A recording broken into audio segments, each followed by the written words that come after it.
السلام علیکم ورحمۃ اللہ وبرکاتہ۔ بسم اللہ الرحمن الرحیم، نحمده ونصلی ونسلم علی رسولہ الکریم، اما بعد فاعوذ باللہ من الشیطان الرجیم، بسم اللہ الرحمن الرحیم۔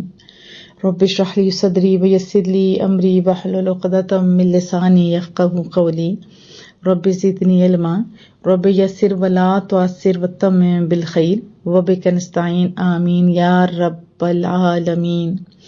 آج ہم انشاءاللہ تعالی حامیم السجدہ سورہ مبارکہ کی ابتدا کریں گے۔ اس میں سجدہ ہے اور دوسرا اس کا نام سورہ فصلت ہے۔ فصلت معنی ڈیٹیل سے، وضاحت سے، تفصیل سے۔ بہت پیاری سورہ مبارکہ ہے۔ ابتدا کرتے ہیں، اعوذ باللہ من الشیطان الرجیم، بسم اللہ الرحمن الرحیم۔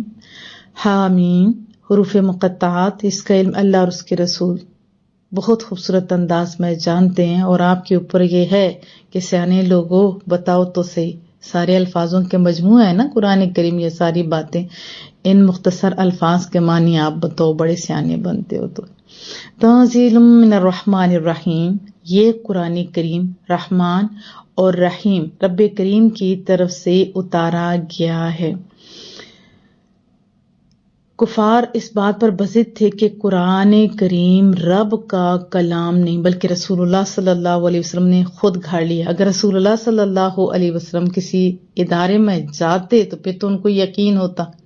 دیکھیں کیا حکمتیں، ایک انداز، اور بعد میں محبوب کریم کو دنیا سے نہ سکھانا، یہ بڑی حکمت تھی۔ اور وہ کہتے تھے کہ دوسروں کے ساتھ مل کے لکھ رہے، حالانکہ قرآن کریم نے یہ بھی فرمایا کہ تم اپنے گروپس کو اکٹھا کرو، تم بھی کچھ بنا لو، لیکن کچھ بھی نہیں بنا کے لا سکے۔ اینی ہو، بتایا کہ رحمان اور رحیم کی طرف سے یہ خوبصورت اسماء کرام کیوں آئے؟ تاکہ سننے والوں کے دل میں اس کی محبت پیدا ہو، تاکہ سننے والا خود بخود کھچا چلائے اور خوشی کے ساتھ رب کریم کے ارشادات کی تعمیل کو اپنا شعار بنا لے۔ ہاں، ان دو رحمان اور رحیم صفات کو اس لیے بیان کیا گیا تاکہ سننے والوں کے دل میں اس کی محبت پیدا ہو، خود بخود کھچے چلے آئیں، خوشی سے اللہ کریم کے احکامات کی تعمیل کو اپنا شعار بنا لیں۔ اور یہ بھی بتایا کہ سنو، قیامت تک آنے والی نسلوں کے دل سے اس غلط فہمی کو دور کر دیا کہ قرآن کریم کی تعلیمات کسی وقت بھی ان کی معاشی، تمدنی، علمی اور اخلاقی ترقی میں رکاوٹ بن سکتی ہیں۔ بتا دیے کہ یہ دیکھو کسی عامر کا تو بنایا ہوا ہے نہیں کہ جو لمبا دورانیہ وہ چلانا چاہتا ہے اپنی حکومت، اور اس کو فکر ہے کہ کوئی اٹھ کھڑا ہوگا، نہیں، یا کسی کے جذبات کا خون کرے گا، نہیں نہیں نہیں نہیں نہیں، ایسا نہیں۔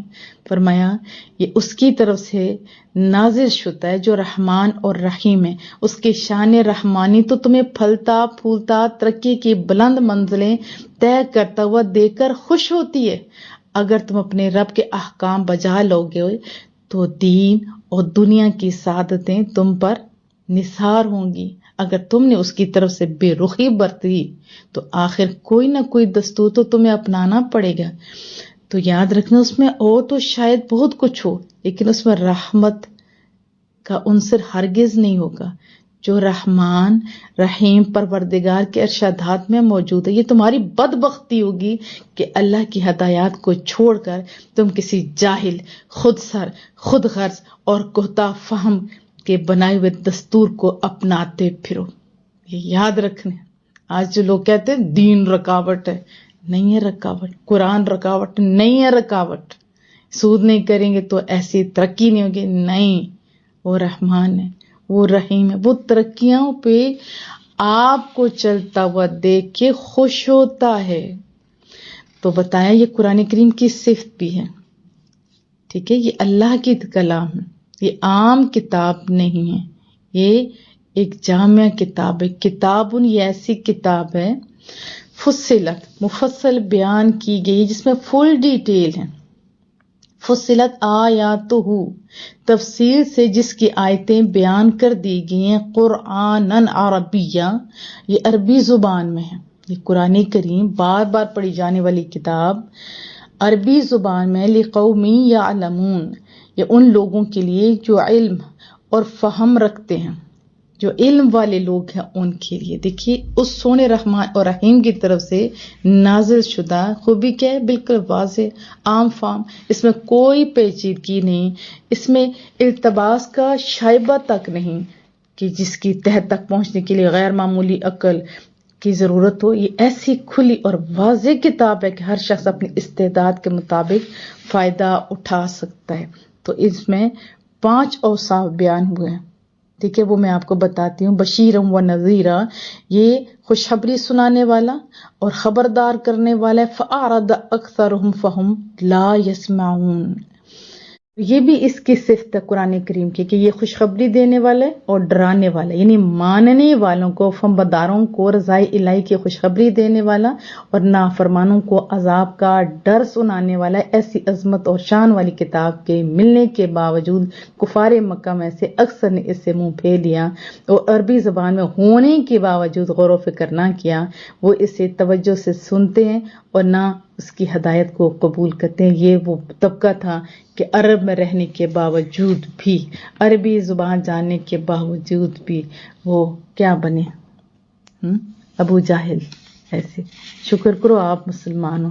تو کیا بتایا کہ بالکل واضح، عام فہم، اس میں کوئی پیچیدگی نہیں ہے، اس میں التباس کا شائبہ تک نہیں جس کی تہہ تک پہنچنے کے لیے غیر معمولی عقل اور ایسی چیزوں کی ضرورت ہو، بلکہ یہ ایسی کھلی اور واضح کتاب ہے کہ ہر شخص اپنی استعداد کے مطابق فائدہ اٹھا سکتا ہے۔ اور ہمارے بڑوں کا ہمارے اوپر بڑا احسان ہے، ایک ایک لفظ کے کئی معنی انہوں نے لکھے ہوئے ہیں۔ ہم تو آپ کو شعر بتاتے ہیں کہ آپ گھبرا نہ جائیں، میں حیران ہوتی، ایک لفظ کے 100 معنی انہوں نے لکھے ہوئے ہیں، پھر وضاحت اتنی زیادہ، سورۃ الفاتحہ کی پتہ نہیں کتنی زیادہ جلدیں ہیں۔ جب میں نے دیکھی میں حیران ہو گئی کہ انہوں نے لکھی کیسے، آج کے لوگ خالی سن نہیں سکتے۔ ہمارے تو محسن ہیں یہ سارے لوگ جنہوں نے ہمیں سمجھنے میں آسانیاں کر دیں۔ اللہ ہم لوگوں کو اس کی قدر کرنے کی بھی توفیق عطا فرمائے۔ اور جو سمجھتے نہیں ہیں وہ کیا کہتے ہیں؟ وقالو، انہوں نے کہا، قلوبنا، ہمارے دل، فی اکنہ، غلافوں میں۔ کس میں؟ جب پردہ پڑ جاتا ہے، غلاف ہوتے ہیں تو پھر سمجھ تو نہیں آتی نا، کنان ان کی جمع ہے۔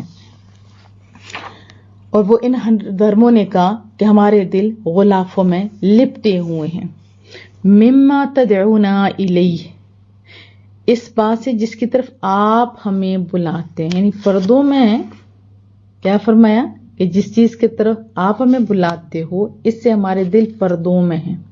اور کانوں کا کیا حال ہے؟ وفی آذاننا وقر، وقر کہتے ہیں گرانی کو، ثقل کو، بوجھ کو، بہرا پن ہے، بہری لوگ تو سن نہیں سکتے، کیا کہتے ہیں؟ اور ہمارے کانوں میں گرانی ہے یا بہرا پن ہے، ہم نہیں سن سکتے۔ وَمِن بَيْنِنَا وَبَيْنِكَ حجاب، اور ہمارے درمیان اور تمہارے درمیان ایک حجاب ہے۔ حجاب بھی تو پردہ ہی ہوتا ہے۔ اب پردے کی دوسری سائڈ پہ کیا ہو تو نہیں سمجھا، جیسے دیوار ہوتی ہے دوسری سائڈ پہ کیا ہمیں پتہ چلتا ہے؟ نہیں۔ فَعْمَلْ إِنَّنَا عَامِلُونَ، تم اپنا کام کرو، ہم اپنے کام میں لگے ہوئے ہیں۔ یعنی انہوں نے اپنے کام کو اہم جانا، اور جو دنیا اور آخرت کی بھلائیوں کی دعوت دینے والے رسول اللہ صلی اللہ علیہ وسلم تھے اور ان کا کلام تھا، اس کی اہمیت کو نہ سمجھا۔ آج بھی جو لوگ ایسا کر رہے ہیں نا، سوچے وہ لوگ بھی، کیا ہم بھی غلط نہیں کر رہے؟ ہم مانتے ہوئے بھی عمل نہیں کر رہے اور کہتے ہیں کہ نہیں، سود کے بغیر تو معاشی حالت ایسی ہو جائے گی۔ قرآن کریم اور یہ دین والے لوگ اور اس طرح کے جو باتیں کرتے ہیں نا، یہ حجاب، یہ پردہ، یہ داڑھی، یہ بیکورڈ، تو بڑا دکھ ہوتا ہے۔ ایسا اہل ایمان کو نہیں کہنا چاہیے، بلکہ ایسے لوگوں کی قدر زیادہ ہونی چاہیے۔ قل، آپ فرمائیے، انما انا بشر مثلکم، میں انسان ہی ہوں بظاہر تمہاری جیسے، تمہاری مانند، کیونکہ فرشتے ہوتے یا زبان دوسری ہوتی تو کتنا مشکل ہوتا سمجھنا۔ مشکل تھا نا، رسول اللہ صلی اللہ علیہ وسلم ہم جیسے نہیں لیکن افضل البشر ہیں، یہ ان کی عاجزی کی انتہا دیکھی۔ یوہا، وحی کی جاتی ہے، الیہ، میری طرف وحی کی جاتی ہے۔ جیسے ایک حکمران ہے، وہ کہتا ہے میں تمہاری جیسا ہی ہوں، حالانکہ وہ کہاں ہوتے ہیں اور ہمارے جیسے ہی ہوتے ہیں، عملوں کے لحاظ سے تو ہم سے بھی گرے ہوتے ہیں، لیکن یہ عاجزی ہوتی ہے نا۔ اللہ ہم لوگوں کو سمجھ عطا فرمائے. انما الہکم الہ واحد، تمہارا معبود صرف ایک اللہ ہے، واحد ہے، یکتا ہے. فاستقیموا، بس متوجہ ہو جاؤ. فاستقیموا، بس قائم رہو، بس سیدھے رہو. الیہ، اس کی طرف. واستغفروا، اور اس سے مغفرت طلب کرو. دوبارہ پورا کر لیتے ہیں اس آیت کا ٹرانسلیشن. آپ فرمائیے میں انسان ہی ہوں بظاہر تمہاری مانند، البتہ میری طرف وحی کی جاتی ہے. کیا وحی؟ بتائیں کہ تمہارا معبود رب کریم یکتا ہی ہے، بس متوجہ ہو جاؤ یا قائم ہو جاؤ یا سیدھے ہو جاؤ اس کی طرف اور اس سے مغفرت طلب کرو. وویل للمشرکین، اور ہلاکت ہے مشرکین کے لیے. کیا ہے مشرکین کے لیے؟ ہلاکت ہے. الذین لا یؤتون الزکاۃ، جو زکوٰۃ نہیں دیتے، جو اپنے رزق کو پاک نہیں کرتے، جو رزق کا حق ادا نہیں کرتے، جو زکوٰۃ نہیں دیتے. وہم بالآخرۃ ہم کافرون، اور وہ آخرت کے منکر ہی رہتے ہیں. قیامت کا انہیں یہ تصور ہی تباہ کر دیتا ہے، یہ کیسے ہو سکتا ہے، یہ کیسے ہو سکتا ہے، عقل کے جو اندھے ٹھہرے. لیکن ان الذین آمنوا وعملوا الصالحات، بے شک وہ جو ایمان لائے اور نیک اعمال کرتے رہے، لہم ان کے لیے اجر غیر ممنون، ایسا اجر ہے، ایسا اجر ہے جو منقطع نہیں ہوگا. لگاتار ایسا اجر جو منقطع نہیں ہوگا. کن کے لیے؟ جو ایمان لائے، جو نیک اعمال کرے. ہمارے ہاں جو اچھی نوکری ہوتی ہے، کہتے ہیں ہم لوگ، کیا کہتے ہیں کہ ہم آرمی میں جائیں گے، بھیجیں گے، کیونکہ پہلے ان کی تنخواہیں اچھی ہیں، پھر ان کے پاس مراعات ہوتی ہیں. ایسا ہوتا ہے نا، لیکن بندہ تو مر جاتا ہے، اس کی جو مراعات ہے گھر والوں کو پہنچتی ہیں.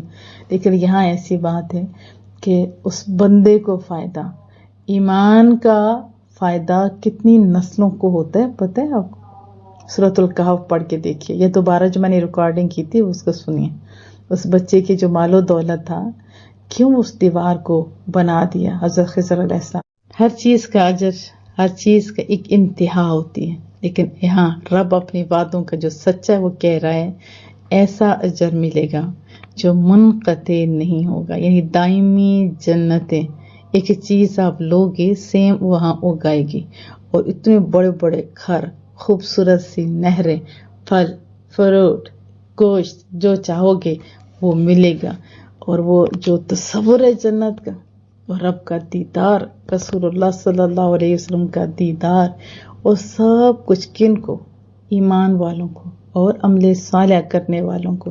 وہ اس دنیا سے چلے بھی جاتے ہیں نا، تو ان کا جو اچھے کام کیے ہوتے ہیں، اگر اچھی اولاد چھوڑیے، نیک صالح اولاد چھوڑیے، تو یہ سارے ثواب کی صورت میں اجر پیچھے سے بھی ملتا رہتا ہے. ٹھیک ہے، ملتا رہتا ہے نا.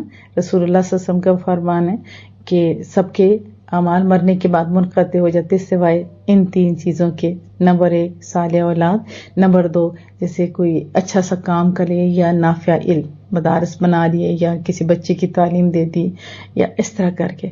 تو جب تک یہ لوگ کام اچھا کرتے رہتے ہیں تو اس بندے کو اس کا ریوارڈ ملتا رہتا ہے، جس نے اچھا کام ٹائم پہ اور خود کیا ہوتا ہے. ہم خود کچھ کرتے نہیں، پھر کہتے پیچھے والے کریں گے. نہیں، ایسا نہیں، پہلے خود کریں، پھر اس کے بعد تربیت بچوں کی اچھی کریں تو وہ پیچھے سے آپ کو اصالِ ثواب بھی کرتے رہیں گے. اینی ہو، تو یہ اللہ کا وعدہ ہے، جو ایمان اور عمل صالح کرتے ہیں ان کو ایسا اجر ملتا ہے جس کا کوئی اینڈ نہیں، فار ایور کے لیے. اللہ ہم لوگوں کے لیے آسانیاں پیدا کرے، سمجھنے اور عمل کرنے کی توفیق عطا فرمائے. وما علینا الا البلاغ المبین.